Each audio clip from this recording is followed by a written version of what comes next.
Bharat America ఆర్థిక సంబంధాల్లో ఒక కొత్త అధ్యాయం మొదలైంది. రెండు దేశాల మధ్య సుమారు $500 బిలియన్ విలువైన భారీ వాణిజ్య ఒప్పందం కుదిరింది.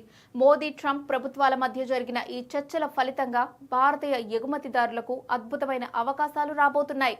అసలు ఈ ఒప్పందం వల్ల మన దేశానికి వచ్చే లాభాలేంటి? ఏ ఏ రంగాల్లో భారత్ ఆధిపత్యం పెరగబోతోంది?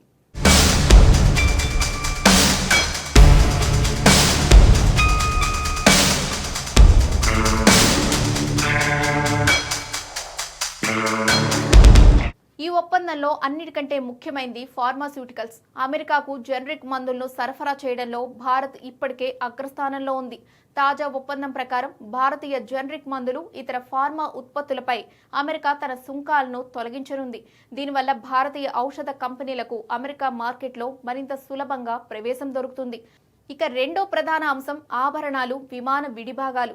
మన దేశం నుంచి ఎగుమతయ్యే రత్నాలు, వజ్రాలపై కూడా సుంకాలు తగ్గనున్నాయి. సూరత్ లాంటి నగరాల్లోనూ డైమండ్ పరిశ్రమకు ఇది పెద్ద ఊరట. ఇక మరో కీలకమైన మార్పు ఎయిర్ క్రాఫ్ట్ పార్ట్స్. గతంలో జాతీయ భద్రత పేరుతో అమెరికా విధించిన అదనపు సుంకాల నుంచి భారతీయ విమాన విడిభాగాలకు ఇప్పుడు మినహాయింపు లభించనుంది. దీనివల్ల ఏరోస్పేస్ రంగంలో భారత్ ఒక గ్లోబల్ హబ్ గా ఎదిగే అవకాశం ఉంది. ఆటోమొబైల్ రంగంలో కూడా భారత్కు ప్రత్యేక ప్రాధాన్యత లభించబోతోంది. ఆటో పార్ట్స్ ఎగుమతి చేసే భారతీయ కంపెనీలకు అమెరికా ప్రిఫరెన్షియల్ టారిఫ్ కోటా ఇవ్వనుంది. అంటే ఇతర దేశాలతో పోలిస్తే భారతీయ విడిభాగాలకు తక్కువ పన్ను పడుతుంది. దీనితో పాటు హై ఎండ్ టెక్నాలజీ ఎగుమతులు, ముఖ్యంగా డేటా సెంటర్లో వాడే గ్రాఫిక్స్ ప్రాసెసింగ్ యూనిట్స్ వంటి వాటిలో కూడా రెండు దేశాలు కలిసి పనిచేయనున్నాయి.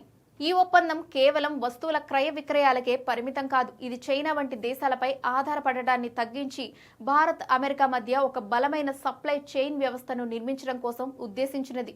డిజిటల్ ట్రేడ్, ఎగుమతి నియంత్రణల విషయంలో కూడా రెండు దేశాలు ఒకే తాటిపైకి వచ్చాయి. ఇది భవిష్యత్తులో పూర్తి స్థాయి ద్వైపాక్షిక వాణిజ్య ఒప్పందానికి బలమైన పునాది కానుంది. మొత్తానికి ఈ $500 బిలియన్ల డీల్ భారత ఆర్థిక వ్యవస్థకు ఒక పెద్ద బూస్ట్ అని చెప్పొచ్చు. దీనివల్ల ఎగుమతులు పెరగడమే కాకుండా దేశంలో ఉద్యోగావకాశాలు కూడా మెరుగుపడతాయి.